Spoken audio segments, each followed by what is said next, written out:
Good morning students. कल हमने banking of road कराया था बच्चों। शायद आपको याद होगा, बैंकिंग ऑफ रोड में एक फॉर्मूला आपके पास निकल के आया था।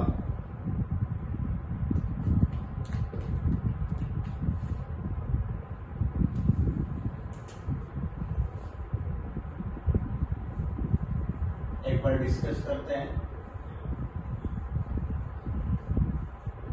Banking of road V is equal to under root of RG into mu plus tan theta upon 1 minus mu tan theta।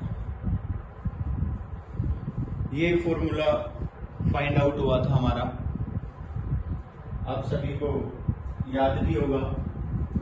बेटा यहां ये हम वेलोसिटी मैक्सिमम की बात करते हैं कि अगर इससे ज्यादा वेलोसिटी हुई तो एक्सीडेंट होगा, गाड़ी पलट जाएगी, वियर एंड टियर फोर।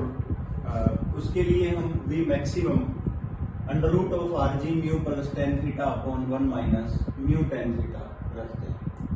अब कुछ स्पेशल केस है। स्पेशल केस की बात करें तो मैं ये कहता हूं if mu is equal to 0 means there are no friction between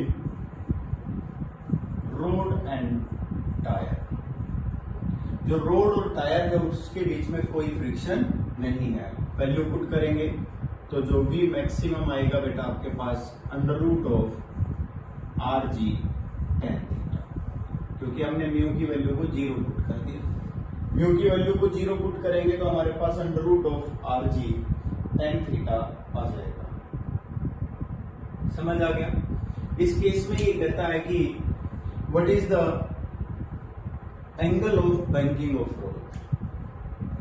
हमने ये पढ़ा यहां पर भी maximum is equal to under root of R G tan theta.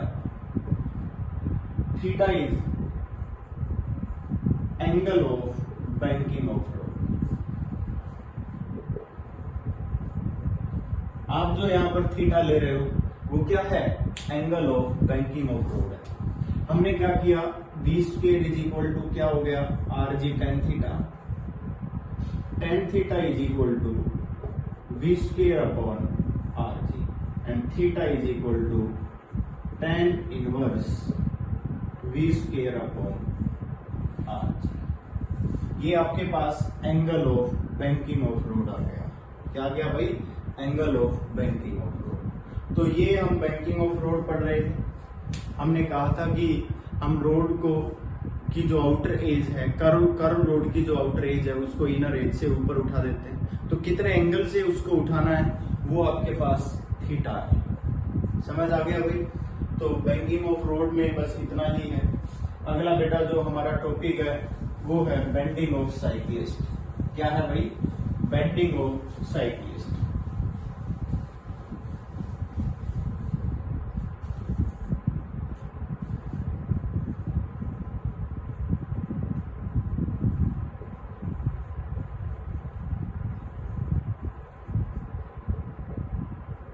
Bending of cyclist. देखो भाई, जो मैं बेंडिंग ऑफ साइक्लिस्ट की बात कर रहा हूं वह बैंकिंग की जरूरत नहीं है।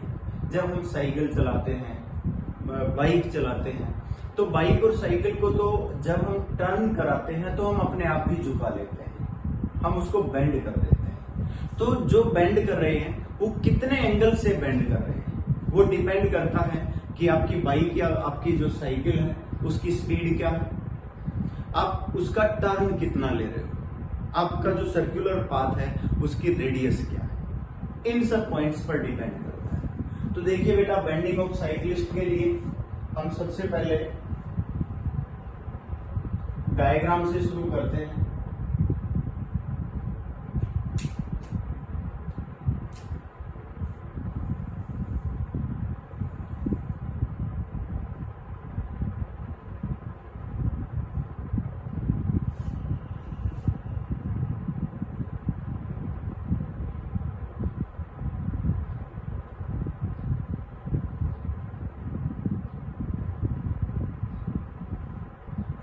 ये देखिए, ये हमने अपने हिसाब से एक साइकिल बनाई है। मैं ये कह रहा हूं भाई, साइकिल को हमने बेंड किया है, तो देखिए साइकिल या बाइक जो भी हम चलाते हैं वो हमेशा वर्टिकली चलाते हैं। जब बेंड करना होता है तो यूं झुका लेते हैं, हमें यूं कर्व लेना है, ठीक है, यूं कर्व लेना है तो हम यूं झुका लेंगे। अगर हमने क्लॉकवाइज कर्व लेना है तो हम ऐसे झुका लेंगे, लेफ्ट साइड राइट साइड इस तरह झुका लेते हैं। तो हम झुकाते किसके साथ है, सबसे इंपॉर्टेंट बात ये है। तो बेटा एक बात याद रखना कि जो इसका एक्सिस है हमने इसको वर्टिकल के साथ झुकाया है। किसके साथ झुकाया है, वर्टिकल के साथ। ये सबसे इंपॉर्टेंट पॉइंट है। हम हमेशा साइकिल को वर्टिकल चलाते हैं तो वर्टिकल के साथ झुकाते हैं। ये सबसे इंपॉर्टेंट बात है जो आपने याद रखनी है। तो ये हमने एंगल थीटा ले लिया। हम ये बता रहे हैं भाई यहां, अब मैं ये बताऊंगा कि भाई ये क्या हो गया बेटा, इसका वेट हो गया। अगर मैं बताऊं कि कॉन्टेक्ट सरफेस इधर है तो यहां क्या हो गई भाई, इसकी नॉर्मल रिएक्शन। कोई प्रॉब्लम है तो बताइए कि हम जब झुका रहे हैं तो मान लीजिए ये आपके पास साइकिल यूं वर्टिकल थी और आपने इतना झुका लिया तो नॉर्मल रिएक्शन तो इस डायरेक्शन में हो गई और इसका वेट कहां हो गया, परपेंडिकुलर डाउनवर्ड। समझ आ गया होगा। हमने क्या कहा कि भाई देखिए ये वर्टिकल एंगल है, तो अगर मान लीजिए हम यहां रिजोल्यूशन करना चाहें तो देखो ये एंगल कितना हो गया भाई, थीटा हो गया, क्योंकि इसी लाइन के साथ ये भी वर्टिकल है और ये भी वर्टिकल है। तो ये क्या हो गया बेटा, एन कोस थीटा, और ये क्या हो गया हमारे पास, एन साइन थीटा। क्लियर है। अब एक बात हो गई, अगर इस कॉन्टेक्ट के बीच में फोर्स ऑफ फ्रिक्शन है तो बेटा अंदर की तरफ क्या लग जाएगा, फोर्स ऑफ फ्रिक्शन। क्या लग जाएगा भैया, फोर्स ऑफ फ्रिक्शन। बस अब हम इसको बैलेंस कर देंगे। अब अगर हम इसको बैलेंस करते हैं तो देखिए यहां फोर्स ऑफ फ्रिक्शन होगा। और दूसरी बात, जब हम किसी अब हम इस साइकिल को यूं घुमा रहे हैं, ये सर्कुलर पाथ है ऐसे, तो हम क्या कहेंगे कि एक तरफ क्या लगा हुआ है भाई, बाहर की तरफ क्या लगा हुआ है, सेंट्रीफ्यूगल फोर्स। तो हम इसको किससे लिख सकते हैं, Fc which is equal to mv square upon r। किससे लिख सकते हैं, Fc से, जहां पर क्या लगा हुआ है, सेंट्रीपिटल फोर्स। अब ये एक दूसरे को क्या करते हैं भाई, बैलेंस करते हैं। एक दूसरे को क्या करेंगे भाई, बैलेंस करेंगे। अगर हम इनकी बैलेंसिंग देखते हैं तो क्या कहेंगे भाई, N sine theta is equal to क्या हो गया हमारे पास, M V square upon R, और N cos theta is equal to क्या हो गया हमारे पास, N. Equation number first, equation number second. समझ आ गया। हम यहां बताएंगे, here v is velocity of cycle. समझ आ गया भाई। और थीटा हम क्या बताएंगे, bending with vertical. Theta is angle of bending with vertical. Vertical के साथ जो एंगल बेंड हुआ है वो आपके पास कितना है, थीटा। हमने क्या किया, हमने इसका फ्री बॉडी डायग्राम बनाकर और इन दोनों इक्वेशंस को डिवाइड कर दिया। एम से M cancel, tan theta is equal to क्या हो गया बेटा, एम से एम कैंसिल हो गया, V square upon R G. Theta is equal to लिख सकते हो tan inverse V square upon R G लिख सकते हो। एक तो ये तो आप कितना बेंड करना है वो आ गया। दूसरा आप यहाँ वेलोसिटी कितनी रखनी है, तो क्या हो गया, आर जी टेन थीटा हो गया, आर जी इधर चला गया, तो v इज इक्वल टू क्या आ गया आपके पास, under root of R G tan. ये आपके पास वेलोसिटी आ गई, मैक्सिमम वेलोसिटी, कि जब आप इतनी मैक्सिमम वेलोसिटी रख सकते हो। डिपेंड करेगा आर रेडियस पर कि आप कितने टर्न पर घुमाना चाहते हो। जैसे कि ये एक तो ये सर्कल है और एक ये सर्कल, इसकी रेडियस r1 है, इसकी रेडियस r2 है। अगर आप साइकिलिस्ट को यहाँ घुमा रहे हो, एक आप साइकिलिस्ट को यहाँ घुमा रहे हो। समझ आ गया। तो देखिए दोनों केस के अंदर क्या है, दोनों केस के अंदर रेडियस डिफरेंट डिफरेंट है। अगर दोनों की स्पीड v है, दोनों को v स्पीड से घुमा रहे हो, तो खतरा किसमें ज्यादा है? जिसकी रेडियस कम है। समझ आ गया होगा। तो सबसे इंपॉर्टेंट बात तो यही थी कि हम यहाँ पर एंगल बता सकते हैं और हम ये बता सकते हैं कि मैक्सिमम कितनी वेलोसिटी से घुमा सकते हैं। ये हमारे पास था बेंडिंग ऑफ साइकिल। तो स्क्रीनशॉट ले लीजिए इसका एक।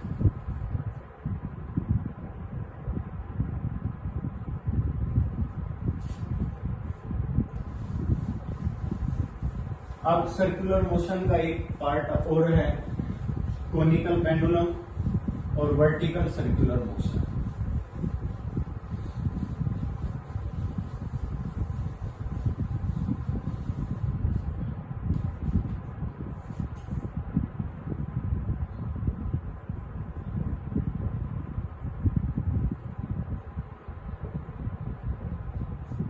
कोनिकल पेंडुलम, ये भी सर्कुलर मोशन का ही एक पार्ट है।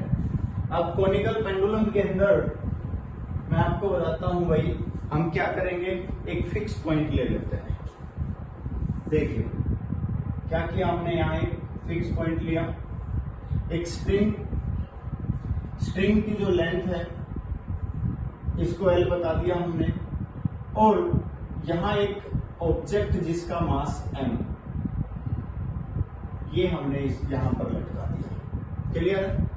ये आपके पास क्या आ गया, ये आपके पास एक स्ट्रिंग है, स्ट्रिंग की लेंथ L है और मासलेस स्ट्रिंग है, ठीक है। और कोनी की ये जो स्ट्रिंग है इसके एक एंड को तो हमने फिक्स कर दिया और एक एंड पर एक मास M हमने फ्री लटका दिया। अब हम क्या कर रहे हैं, हम इस स्ट्रिंग को यूं घुमाना चाहते हैं, जैसे कि मैं आपको यूं बता देता हूं।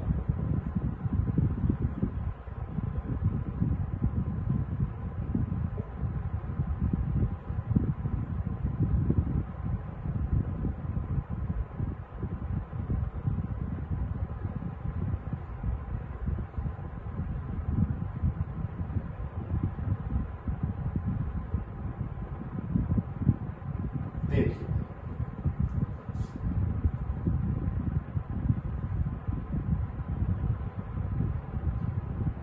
ये इस तरह है भाई, जैसे कि एक स्ट्रिंग से यूं लटका दिया गया, यहां मास बांध दिया गया। अब आप इसको यूं घुमा रहे हो सर्कुलर पाथ में, ऐसे ऐसे यूं घुमा रहे हो। मेरी बात समझ आ गई होगी।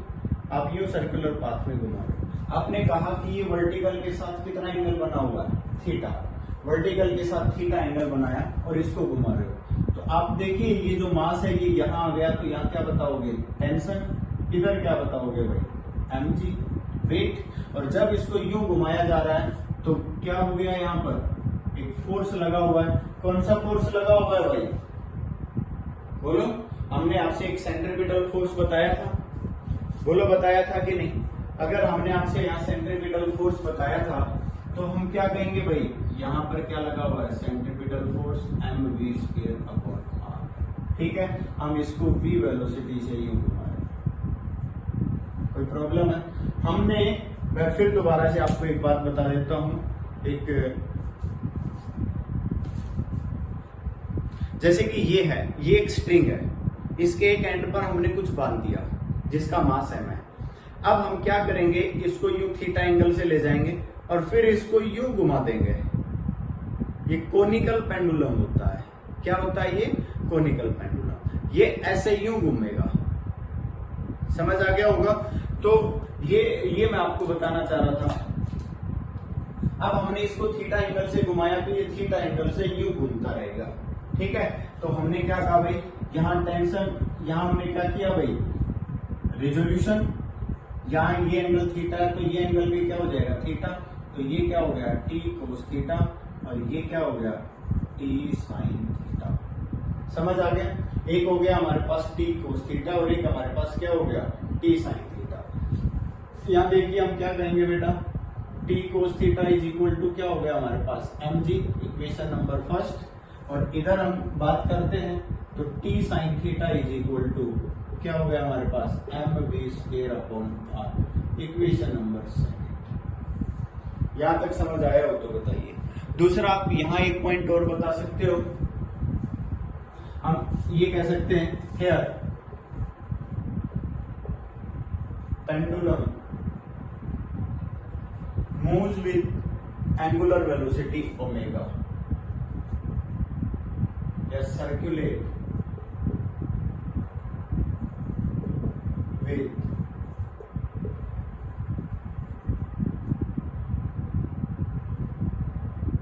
Angular velocity omega. हम पेंडुलम को एंगुलर वेलोसिटी ओमेगा से सर्कुलेट करा रहे हैं। दैट इज हमने पढ़ा हुआ है omega is equal to V upon R. जो टेंजेंशियल वेलोसिटी है वी, जैसे कि ये इस पॉइंट पर वी वेलोसिटी है, उसको ओमेगा अपॉन आर कह सकते हो। और मैं आपको बता देता हूं बेटा, ये जो रेडियस है ना, ये है आर। समझ आ गया होगा। अगर आप यहाँ वैल्यू पुट करना चाहते हो तो आपने ये फॉर्मूला में पढ़ा हुआ है T sine theta is equal to M R omega square, क्योंकि v की जगह आर, ये v की जगह पर आर ओमेगा पुट करिए, एम आर ओमेगा स्क्वायर आ जाएगा। हमने क्या किया, इन दोनों इक्वेशंस को डिवाइड कर दिया, इन दोनों इक्वेशंस को। तो क्या हो गया हमारे पास, T sine theta upon T cos theta is equal to M V square upon R upon M G. क्या हो गया, एम से एम कैंसिल, टी से T cancel, tan theta is equal to V square upon R G. यहाँ क्या आ जाएगा बेटा, V square is equal to R G tan theta. V is equal to क्या आ गया भाई, under root of R G tan theta. कोई प्रॉब्लम है तो बताइए। या हमारे पास क्या आ गई भाई, वेलोसिटी आ गई under root of R G tan theta. अब under root of R G tan theta के बाद मैं आपको ये बता रहा हूं भाई कि आप यहां से एंगुलर वेलोसिटी भी निकाल सकते हो। ओमेगा इज इक्वल टू क्या होता है भाई, वी अपॉन आर, और v की वैल्यू क्या है, under root of R G tan theta upon R. मतलब ओमेगा इज इक्वल टू क्या कह सकते हो, G tan theta upon R, और इस कंप्लीट का अंडर रूट। क्योंकि देखिए बेटा यहाँ क्या है, आधी पावर है, नीचे क्या है, एक पावर 1 है, तो काट देते हैं तो नीचे भी आधी पावर बच जाएगी। तो क्या हो गया, जी टेन थीटा अपॉन आर। मतलब ये कहता है कि ये इसकी एंगुलर वेलोसिटी आ गई। यहीं से आपसे पूछा जाए what is the time period of the pendulum, की कंप्लीट एक रिवोल्यूशन का टाइम पीरियड क्या है, हम क्या कहेंगे भाई, we know. Omega is equal to क्या होता है, 2 पाई अपॉन टाइम पीरियड होता है। देखिए बेटा यहाँ हम कंफ्यूज हो जाते हैं, टेंशन भी टी है, टाइम भी टी है, तो इसको हम टी डैश से लिख लेते हैं बेटा, ठीक है। तो कोई फर्क नहीं पड़ेगा। यहाँ पर हमने क्या किया बेटा, 2 pi upon T dash is equal to under root of G tan theta upon R. अब हम इसको थोड़ा आगे लिख देते हैं बेटा, यहाँ से टी डैश निकाल रहा हूँ, यहाँ लिख रहा हूँ मैं, T dash is equal to क्या हो जाएगा बेटा, 2 pi under root of R upon G tan theta. कोई प्रॉब्लम है तो बता दीजिए, under root of R upon G tan theta. बेटा अगर यहीं से आपसे फ्रीक्वेंसी पूछी जाए तो फ्रीक्वेंसी तो न्यू लिख देते हैं, और वो क्या हो जाएगी, पलट देंगे बेटा, क्योंकि हमने फॉर्मूला क्या पढ़ा था, 1 upon T dash, 1 upon 2 pi under root of क्या लिख सकते हो, G tan theta upon R. अब एक प्रॉब्लम और है कि आपके पास आर नहीं है, रेडियस नहीं है। तो देखिए बेटा आपके पास थीटा है ना, क्या है आपके पास, थीटा है। जब आपके पास थीटा है तो हम आर निकाल सकते हैं, क्योंकि हमने ये बताया हुआ है कि इसकी लेंथ क्या है बेटा, एल। आप क्या कहोगे, अगर ये थीटा है, ये क्या है थीटा, तो हम क्या कहेंगे बेटा, ये हमारे पास आर है और ये हमारे पास क्या है, लेंथ है। मेरी बात समझ गए।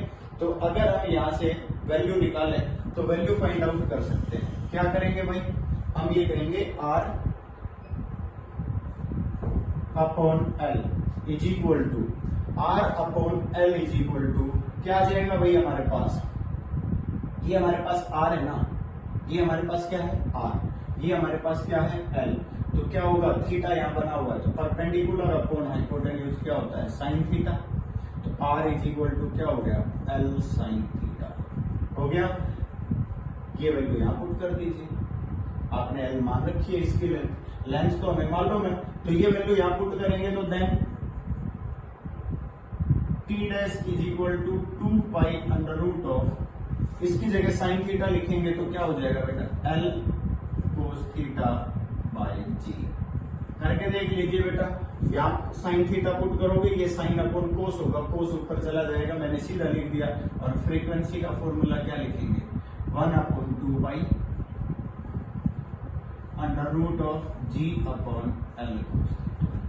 ये हमारे पास दो फॉर्मूले आ गए। ये किसमें आ गए? कोनिकल पेंडुलम का टाइम पीरियड और कोनिकल पेंडुलम के फ्रीक्वेंसी दोनों फाइंड आउट कर दी। कोनिकल पेंडुलम की एंगुलर वेलोसिटी फाइंड आउट कर दी है हमने और कोनिकल पेंडुलम की वेलोसिटी फाइंड आउट कर दी। समझ आ गया? जब आप किसी भी स्ट्रिंग को यूं घुमाते हो और दूसरी बात आप कहोगे सर हमें आर तो यहाँ भी मालूम नहीं है, तो बेटा यहाँ पर भी आप एल साइन थीटा रख सकते हो। आर की वैल्यू हम निकाल चुके हैं। समझ आ गया? तो आर की वैल्यू यहाँ पर भी आप पुट कर सकते हो। तो v इज इक्वल टू क्या कह दोगे? L G sine theta into tan theta और ठीक है भाई। तो ये हमने क्या बताया आपको? Conical pendulum. क्लियर है भाई? अब इसका स्क्रीनशॉट ले लो भाई। उसके बाद अगला पॉइंट आगे पढ़ेंगे।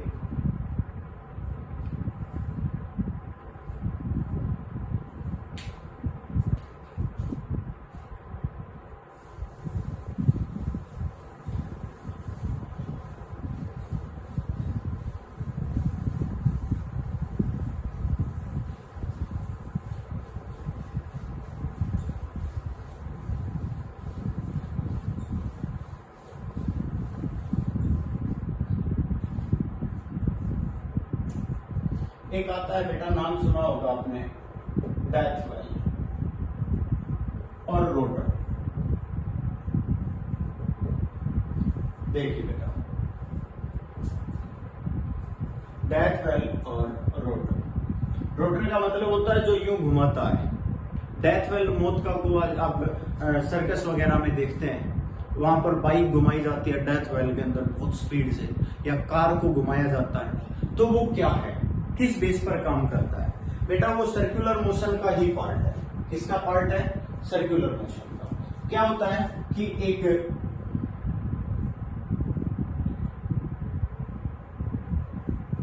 ये इस कोनिकल शेप में होता है बेटा, ये डैथवेल है, ठीक है। इस शेप में एक वेल होता है जिसके सरफेस पर यूं बाइक या कार ऐसे घुमाई जाती है भाई, ऐसे उसके सरफेस पर, और जो हमने कोनिकल पढ़ा हुआ है उसी का ही एक पार्ट है।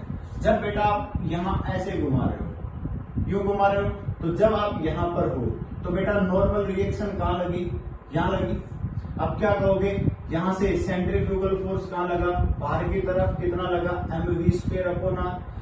इस पॉइंट पर देखेंगे तो वेट कहां लगा बेटा? नीचे mg, और ऊपर क्या लगा बेटा? Force of friction. बोलो लगा कि नहीं लगा? तो हम ये कहेंगे कि एक ही पॉइंट पर जो सारे फोर्स हैं ये बैलेंस फोर्स है। दिस ये यहां पर एक बॉडी है, साइकिल है या जो भी है, ये कार है जो बहुत तेजी से घूम रही है। If it is in equilibrium, अगर ये इक्विलिब्रियम में है तो क्या कहेंगे हम? Normal reaction is equal to क्या कह दिया जाएगा? mv²/r, और यहां से वेट को किसके इक्वल कह दिया जाएगा बेटा? mg is equal to f। बोलो कह दिया जाएगा कि हम यही कहेंगे कि जो फोर्स ऑफ फ्रिक्शन है वो तो वेट के इक्वल हो जाएगा और नॉर्मल रिएक्शन सेंट्रीफ्यूगल फोर्स के इक्वल हो जाएगी। और काफी जगह पर एंगुलर वेलोसिटी दी जाए तो आपने इसी को mr⍵² लिख देना है। एक ही बात है, तो आप इसको mr⍵² भी कह सकते हो। बस यही हमारे पास दो अलग अलग इक्वेशन है और इन्हीं को हम डिवाइड करके या कोई भी इनके साथ रिलेशन निकालकर हम आगे इसकी वैल्यू फाइंड आउट करते हैं। तो ये आप कर सकते हैं, ठीक है भाई। ये आगे तो आप इनको डिवाइड करके कोई भी इनका रिलेशन फाइंड आउट कर सकते हो, डजंट मैटर। अगला देखिए, एक आता है बेटा motion of vertical circular motion. देखिए भाई,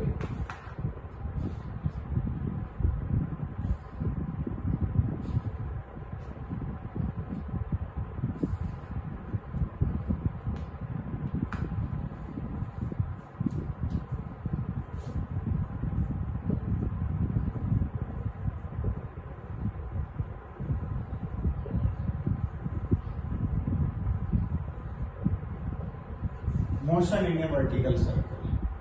बेटा motion in a vertical circle की बात करते हैं। मैं आपको एक बात बता रहा हूं कि आप एक स्ट्रिंग ले लो, मासलेस स्ट्रिंग, ठीक है।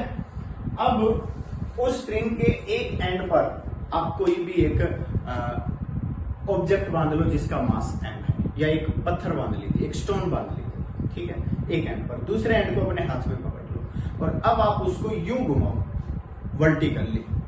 आपने इसको यूं वर्टिकली ऐसे घुमाना है, मेरी बात समझ गए। आप उस स्टोन को वर्टिकली इस तरीके से घुमाइए, ये पॉइंट है।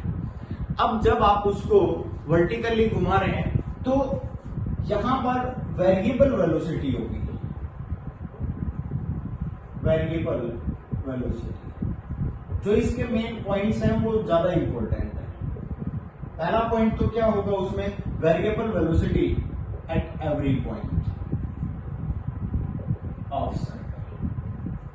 सर्कल के हर पॉइंट पर, क्योंकि आपको पता है जब यू ऊपर ले जा रहे हो वेलोसिटी कम होती जा रही है, फिर वो नीचे आ रहा है तो फिर इंक्रीज होती जा रही है। समझ आ गया। दूसरा पॉइंट, टेंशन इज डिफरेंट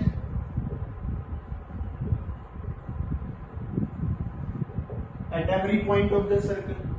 कि स्ट्रिंग जब वो स्टोन सर्कल के किसी भी पॉइंट पर होगा तो हर पॉइंट पर टेंशन क्या होगी, डिफरेंट डिफरेंट होगी।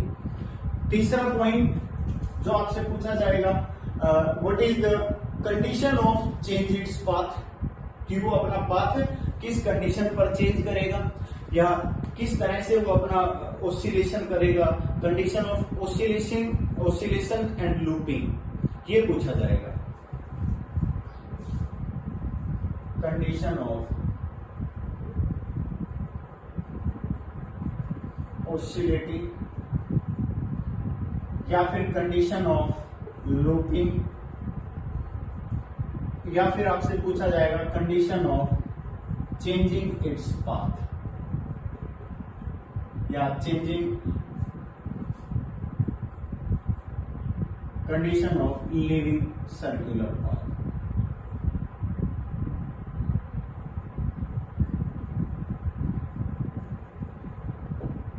ये आपसे पूछे जाएंगे, मेरी बात समझ गए।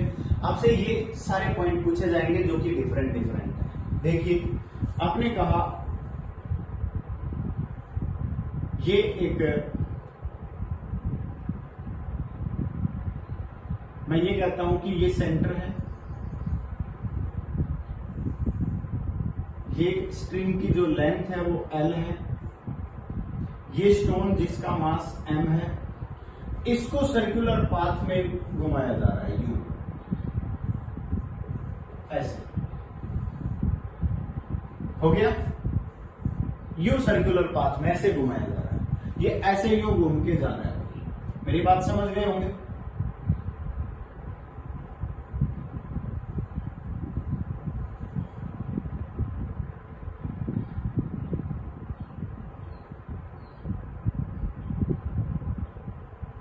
ये सर्कुलर पाथ है।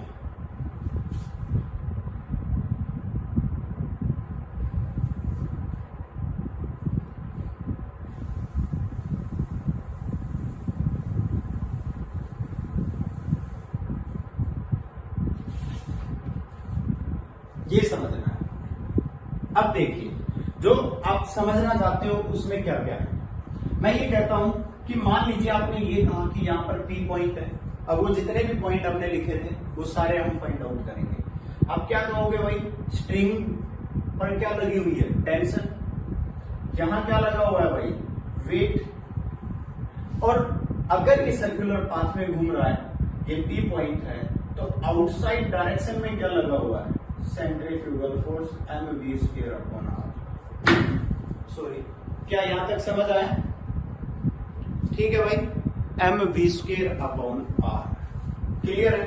तो जो फोर्स लगे हुए थे इस पॉइंट पर हमने सारे फोर्स बता दिए। अब मैं ये तो नहीं कह सकता ये वेलोसिटी P पॉइंट पर है, ये वेलोसिटी लोवेस्ट पॉइंट पर है। अगर आप कहोगे सर इस पॉइंट पर वेलोसिटी क्या होगी, तो भाई वो भी निकालनी पड़ेगी। तो यहाँ वेलोसिटी को हाईएस्ट पॉइंट है तो VH से लिख दूंगा, क्योंकि हर पॉइंट पर वेलोसिटी क्या है बेटा, डिफरेंट डिफरेंट है।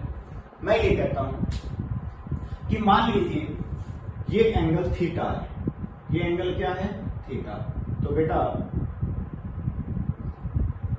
इस हाइट को h मान लू, इस हाइट को क्या मान लिया जाए, h मान लिया जाए। तो बेटा ये कितना बच गया, ये हाइट कितनी बच गई, l माइनस h। कितनी बच गई भाई, l माइनस h। कोई प्रॉब्लम है? अगर यहां से मैं कोस थीटा निकालूं, देखिए बेटा कोस थीटा निकाला जाए तो क्या होगा, बेस अपॉन हाइपोटेन्यूज, क्योंकि ये तो बेस होगा, ये हाइपोटेन्यूज और ये परपेंडिकुलर। इस ट्रायंगल में ही देख लो, ठीक है ना भाई।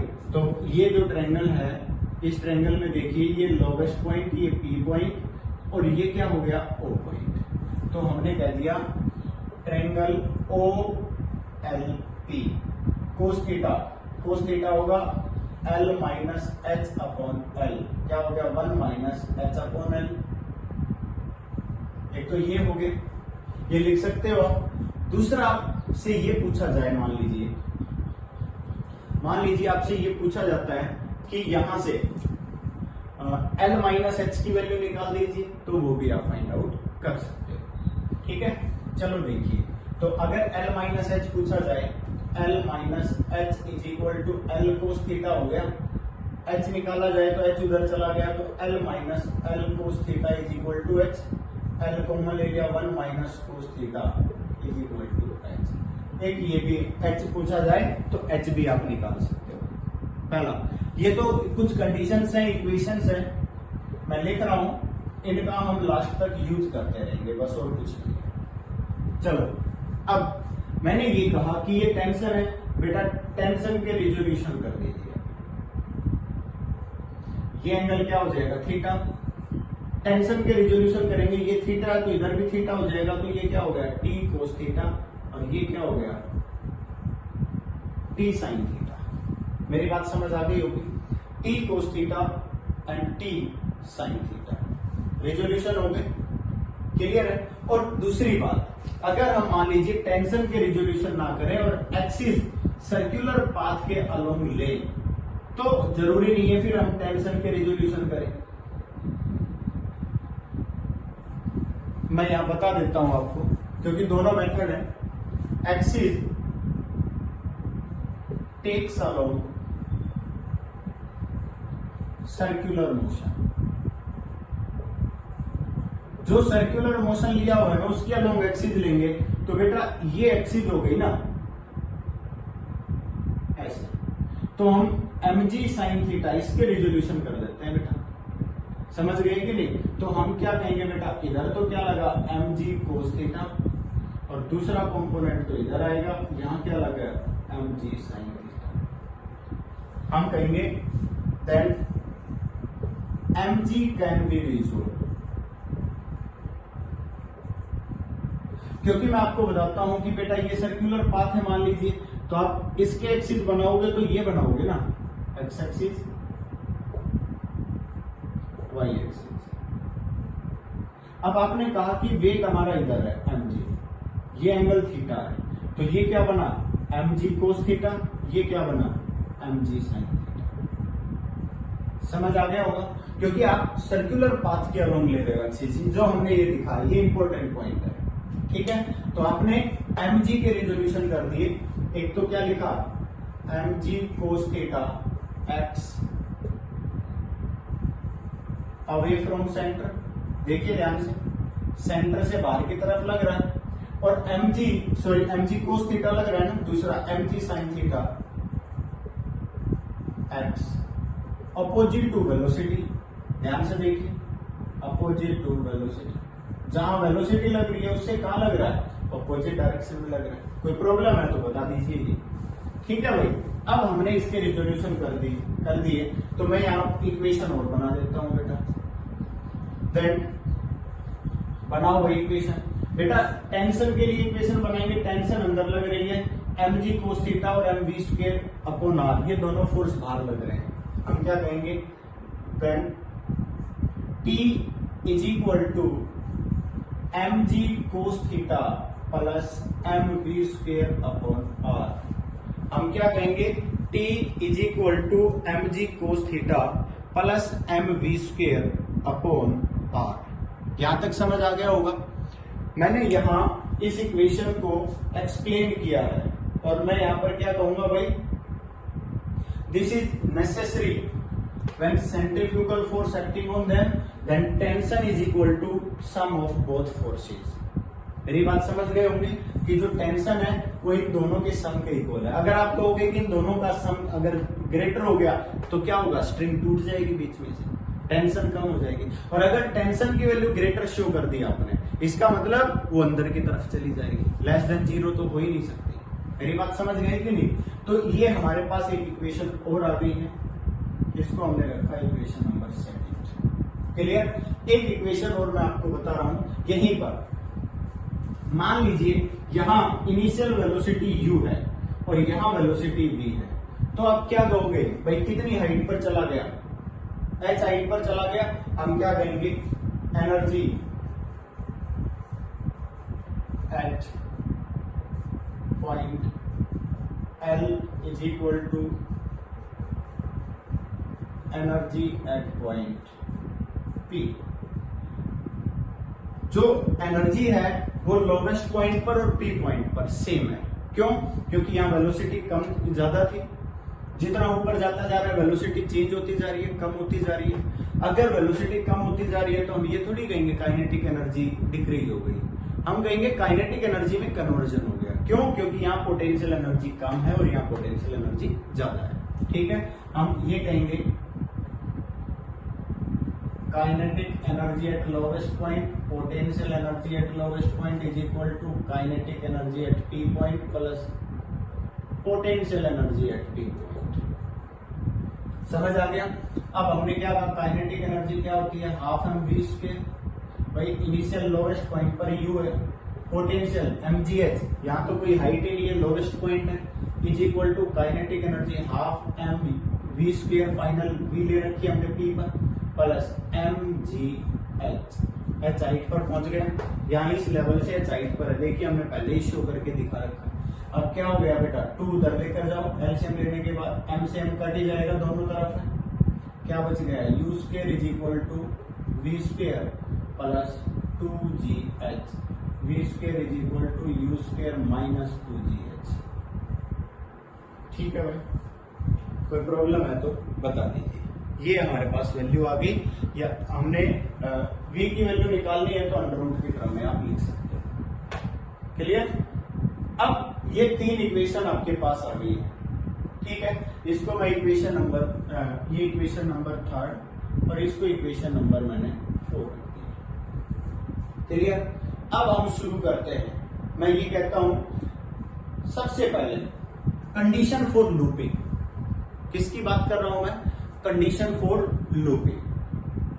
फर्स्ट,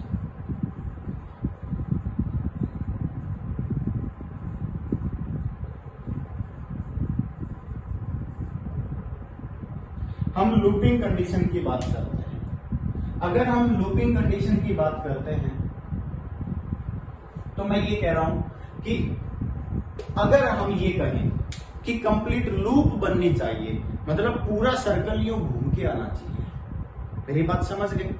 पूरा सर्कल यूं घूम के आना चाहिए। इसका मतलब मैं ये कहूंगा eight highest point, eight highest point अगर पूरा सर्कल हाईएस्ट पॉइंट पर घूमकर आना चाहिए तो इस पॉइंट पर हम क्या कहेंगे, t इज ग्रेटर और इक्वल टू 0। सॉरी,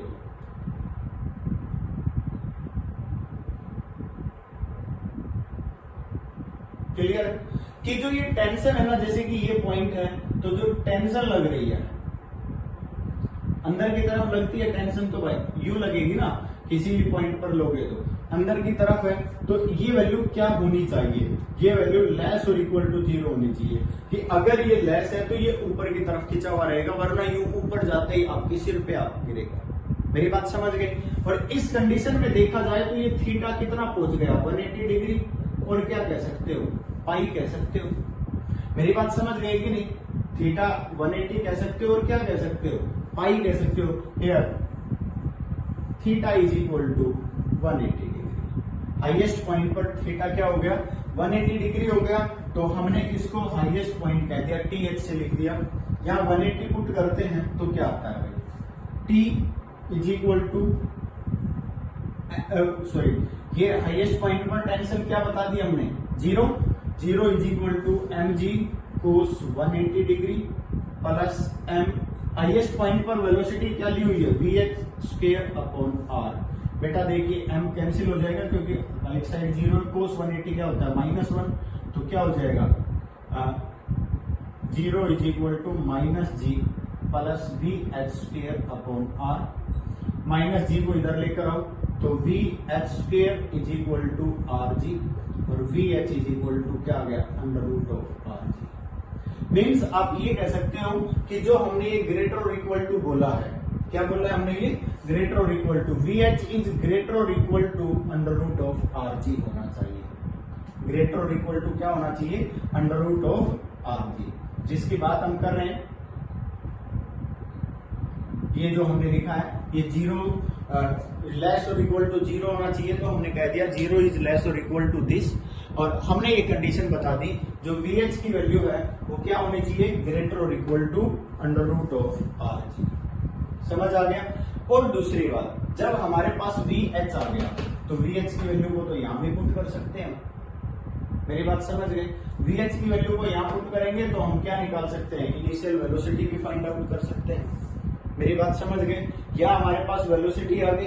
अब देखिए ध्यान से, वेलोसिटी अगर हम फाइंड आउट करें, और दूसरी बात here R is equal to क्या है एल, मेरे हिसाब से जो रेडियस है वो क्या है एल, तो वी एच इज ग्रेटर और इक्वल टू क्या हो गया एल जी, हो गया।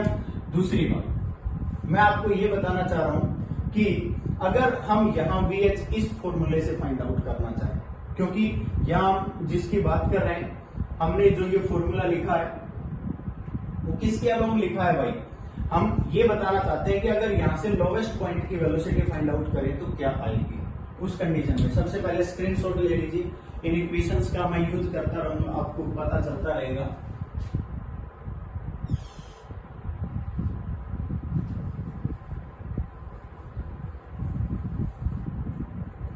ये इक्वेशंस आपको याद हो जानी चाहिए क्योंकि इनका हम बार बार यूज करते रहेंगे।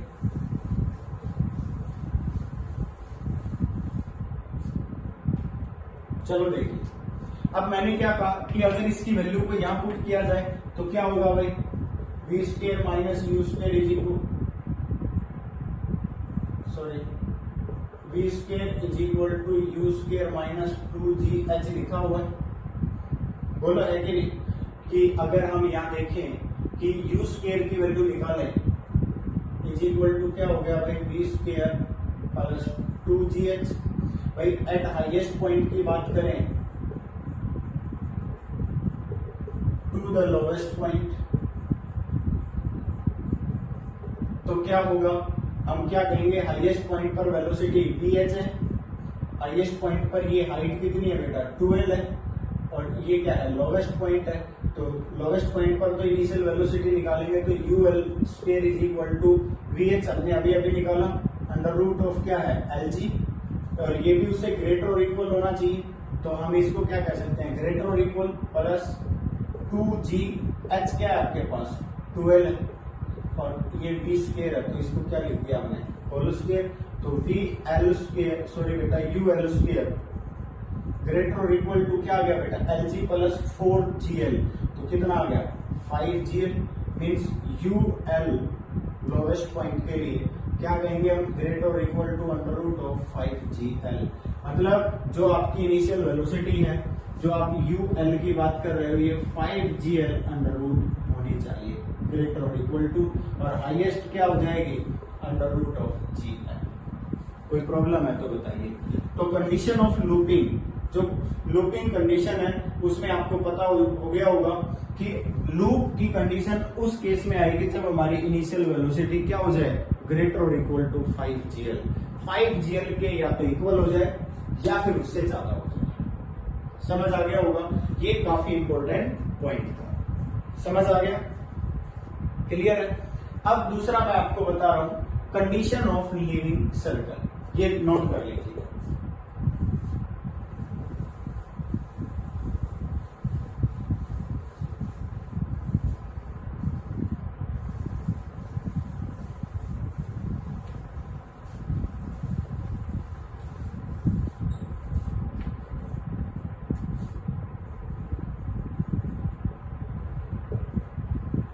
कंडीशन ऑफ लिविंग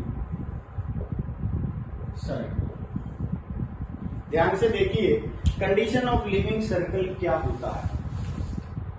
अगर हम बात करें कंडीशन ऑफ लिविंग सर्कल की, तो यहां हम वेलोसिटी ही फाइंड आउट करेंगे और हाइट के रेस्पेक्ट में फाइंड आउट करेंगे।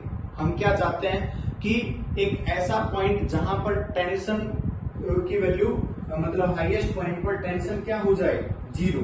हाईएस्ट पॉइंट पर टेंशन क्या हो जाए भाई, जीरो हो जाए। अभी अभी हमने एक इक्वेशन लिखी थी, we know T is equal to mg cos theta plus mv² upon r। Living circle में when T is equal to 0 at highest point,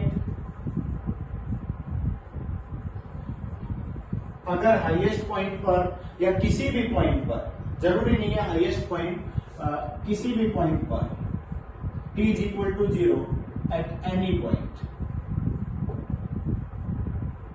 किसी भी पॉइंट पर टेंशन जीरो हो जाए। आपको पता है, मान लीजिए यहां जाकर टेंशन जीरो हो गई, क्या होगा, ये सर्कल छूट जाएगा। बोलो छूट जाएगा कि नहीं। तो हमने t इज इक्वल टू 0 किसी भी पॉइंट पर बताया, तो क्या हो जाएगा, mg cos theta is equal to minus of mv² upon r। m से m कैंसिल हो गया, cos theta is equal to क्या हो गया, minus of v² upon rg। क्या हमारे पास कौन सी कंडीशन आ गई, cos थीटा की वैल्यू आ गई। और बेटा माइनस ऑफ v², अभी अभी हमने एक फॉर्मूला पढ़ा था थोड़ी देर पहले कि अगर हम v² की माइनस ऑफ v² की वैल्यू पुट करेंगे तो क्या हो जाएगा, 2gh माइनस u²। अभी अभी एक रिलेशन इक्वेशन नंबर जो थर्ड या फोर्थ हमने जो बनाई थी वो क्या थी हमारे पास, minus of v² is equal to 2, ये हमारे पास थी u² minus 2gh is equal to v²। हमने जो फॉर्मूला पढ़ा था, हमने पढ़ा था v² is equal to u² minus 2gh। ध्यान से देखिए, हमने दोनों के आगे माइनस लगा दिया, माइनस v² की वैल्यू को यहाँ पुट कर दिया जाए तो हमारे पास किसकी वैल्यू आ जाएगी बेटा, then cos theta is equal to 2gh minus u² upon rg। ये हमारे पास किसकी वैल्यू आ गई भाई, cos थीटा की वैल्यू आ गई। और इक्वेशन नंबर फर्स्ट आपको याद होगा, we know cos theta is equal to 1 minus h upon r आया था शायद। ध्यान से देखिए, r की जगह पर l लिखा होगा, 1 माइनस h अपॉन l, और h हमने क्या लिखा था, कैपिटल H। यहां भी हम कैपिटल H लिख लेंगे क्योंकि स्मॉल h लिख रहे हैं हम बार बार, कैपिटल H जहां पर भी लिखा हुआ है। और r जो रेडियस है उसको क्या लिख देंगे, l लिख देंगे। सारे आंसर आ जाएंगे। इन दोनों को इक्वल रख दो तो क्या कहोगे भाई, 2gh minus u² upon lg is equal to 1 minus h upon l। देखिए हम क्या करेंगे, h अपॉन l को इधर लेकर आ जाएंगे तो कंडीशन निकालेंगे, 2gh अपॉन lg, तो g से g cancel, minus u² upon lg is equal to y h upon l। ठीक है, अब देखिए h अपॉन l इधर लेकर आया तो क्या आ गया, 3h अपॉन l हो गया, 1 प्लस u² अपॉन lg हो गया। अब क्या हो जाएगा हमारे पास, 3h अपॉन l is equal to u² plus lg upon lg। l से l कैंसिल, बोलो हो गया कि नहीं, l से l कैंसिल हो गया। तो अब हम क्या कह सकते हैं, 3hg is equal to u² plus lg। बोलो हो गया कि 3hg is equal to u² plus lg। यहाँ हमारे पास एक कंडीशन आ गई है, तो इस यहां से हम h निकाल सकते हैं बेटा। अगर h निकालोगे तो क्या आ जाएगा, u² plus lg upon 3g। इस हाइट को आप h1 मान लीजिए। आपने कह दिया कि ये वो पॉइंट है जहां टेंशन की वैल्यू, ये वो हाइट है जहां टेंशन क्या हो गई है, 0। मेरी बात समझ गए? अब हम ये कह देते हैं कि h1 हाइट पर टेंशन 0 हो गई। ठीक है, किस कंडीशन पर? When h1 t is equal to 0, when v is less than of under root of 5 Lg। अगर वेलोसिटी लेस देन 5 GL है, हमने कहा था ग्रेटर और इक्वल टू होनी चाहिए, अगर लेस देन 5 GL है तो किसी भी पॉइंट पर टेंशन क्या हो जाएगी बेटा, 0 हो जाएगी। यहां तक समझ आ गया? अब हम ये कह रहे हैं कि मान लीजिए उस पॉइंट पर वेलोसिटी 0 हो गई, अगर इस पॉइंट पर फाइनल वेलोसिटी क्या हो जाती है, 0 हो जाती है, तो हम क्या कहेंगे, ये कोई भी हाइट है, बोलो है या नहीं? तो यहां से हम क्या करेंगे, एक स्नैप ले लीजिए, यहां से हम एक दूसरी हाइट निकाल देते हैं।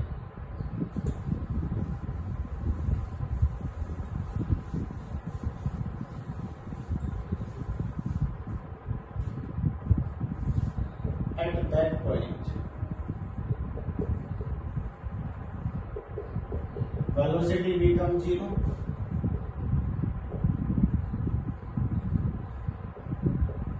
उस पर वेलोसिटी 0 करेंगे तो v square is equal to U square minus 2gh पढ़ा था आपने, बोलो पढ़ा था कि नहीं? हमने क्या कह दिया, v is equal to 0, then U square is equal to क्या आ गया बेटा, 2gh, और u इज इक्वल टू क्या आ गया, under root of 2gh। h capital ले रहे हैं बेटा, हाइट जो भी है उसको क्या लिया जा रहा है, कैपिटल लिया जा रहा है। या फिर आप ये कह सकते हो कि यहां से हाइट निकालेंगे तो h इज इक्वल टू क्या हो जाएगा, यू स्क्वायर अपॉन 2g हो गया। इस हाइट को हम h2 कह देते हैं। पॉइंट क्लियर हो गया? अब मैं आपको यहां पर एक पॉइंट समझाना चाहता हूं।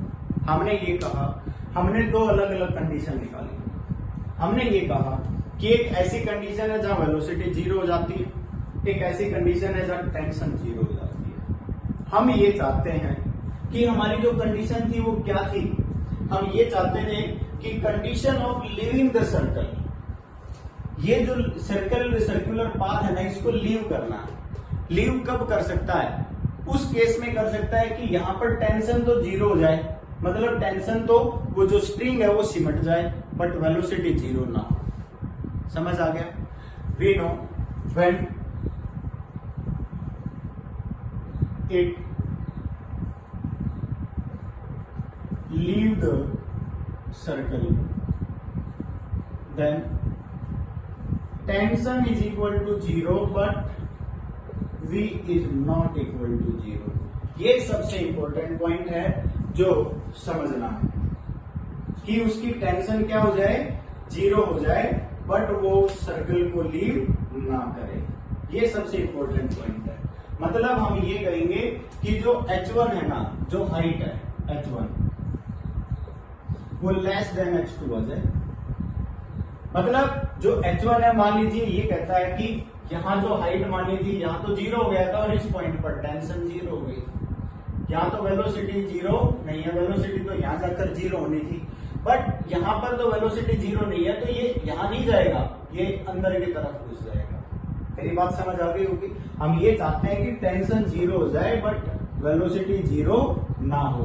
हमने ये कहा कि वेलोसिटी 0 थोड़ी और ऊपर जाकर होती, उससे पहले ही टेंशन 0 हो गई। टेंशन 0 हो गई बट उसके पास उस समय वेलोसिटी थी। अगर वेलोसिटी थी तो क्या होगा, वो सर्कल के अंदर घुस जाएगा और अपने सर्कल को लीव कर देगा, कोई नया पाथ कवर कर लेगा।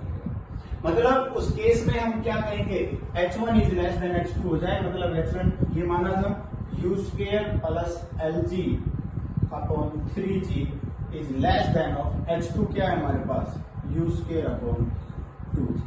समझ आ गया होगा? तो हमने ये कंडीशन यहां से निकाल ली है। हम अलग अलग लिख देंगे तो क्या हो जाएगा, u square upon 3g plus Lg upon 3g less than u square upon 2g। बेटा इसको इधर ले आओ, उसको उधर ले जाओ। मेरी बात समझ गए? यहां से जब हम कंडीशन निकालेंगे तो हमारे पास आएगा u स्क्वायर अब ये कंडीशन निकालेंगे तो 2GL, क्योंकि देखिए बेटा G से तो G कैंसिल ही हो रहा है। अब तो एलसीएम लेना है, एलसीएम लेने के बाद हम क्या कहेंगे, U square is greater than क्या आ जाए बेटा, रूट ऑफ 2GL, मतलब U की वैल्यू greater than under root 2GL आ जाए। ये कहता है कि ये वो कंडीशन है कि जब हम UL greater than under root 2GL ले लें और लेस देन क्या ले लें 5GL, देन हम कहेंगे दैट इज द कंडीशन। क्या लिख देता हूं बेटा, UL greater than under root 2GL and less than under root of 5GL। अगर ये इसके बीच में हुआ देन 5GL से तो कम, अगर 5GL तक हुआ तो वो तो यहीं पर पहुंच जाएगा हाईएस्ट पॉइंट से, फिर तो घूम ही जाएगा, वो तो सर्कुलर वाली कंडीशन हो गई। 5GL से कम और अंडर रूट 2GL से ज्यादा, अगर ये कंडीशन हुई तो क्या होगा, वो अपने सर्कुलर पाथ को चेंज कर देगी। समझ आ गया होगा। अब एक कंडीशन आती है, कंडीशन ऑफ ऑसिलेटिंग। क्या आती है भाई, कंडीशन ऑफ ऑसिलेटिंग। एक इसकी स्नैप ले लीजिए, देखिए कंडीशन ऑफ ऑसिलेटिंग के अंदर ये कहता है कि एक ऑसिलेशन की कंडीशन आती है जहां पर वो मैं ये बताऊंगा कि टेंशन जीरो ना हो बट वेलोसिटी जीरो हो जाए, टेंशन जीरो ना हो बट वेलोसिटी जीरो हो जाए। इसका मतलब जैसे कि मान लीजिए ये ऑब्जेक्ट यहां पहुंचा है, इस केस में टेंशन की वैल्यू क्या है, जीरो नहीं है, बट वेलोसिटी जीरो हो गई, यहां जाकर रुक गया। जैसे ही रुक गया तो आपको पता है ये तो वापस आना शुरू होगा और फिर ये इधर ऊपर जाएगा। यू मीन्स हम चाहते हैं कि टेंशन जीरो ना हो और वेलोसिटी जीरो हो जाए। समझ आ गया। देखिए दोनों कंडीशन अलग अलग है। अगर इसके पाथ को चेंज कराना है तो हम कहेंगे कि टेंशन जीरो हो जाए बट वेलोसिटी जीरो ना हो, हम ये चाहते थे। बट इस कंडीशन में क्या कह रहे हैं कि टेंशन जीरो हो जाए बट वेलोसिटी, ये टेंशन जीरो ना हो बट वेलोसिटी जीरो हो जाए। ऑसिलेशन का मतलब है यू कि उसके अंदर टेंशन जीरो नहीं होनी चाहिए, वहां जाकर रुक जाना चाहिए, वेलोसिटी जीरो हो जानी चाहिए, तो वो ऑसिलेट करेगा। ये कंडीशन ऑफ ऑसिलेटिंग है। इसका मतलब जो हमने H1 H2 निकाला था, जो हमने H1 H2 निकाला था, हम ये कहेंगे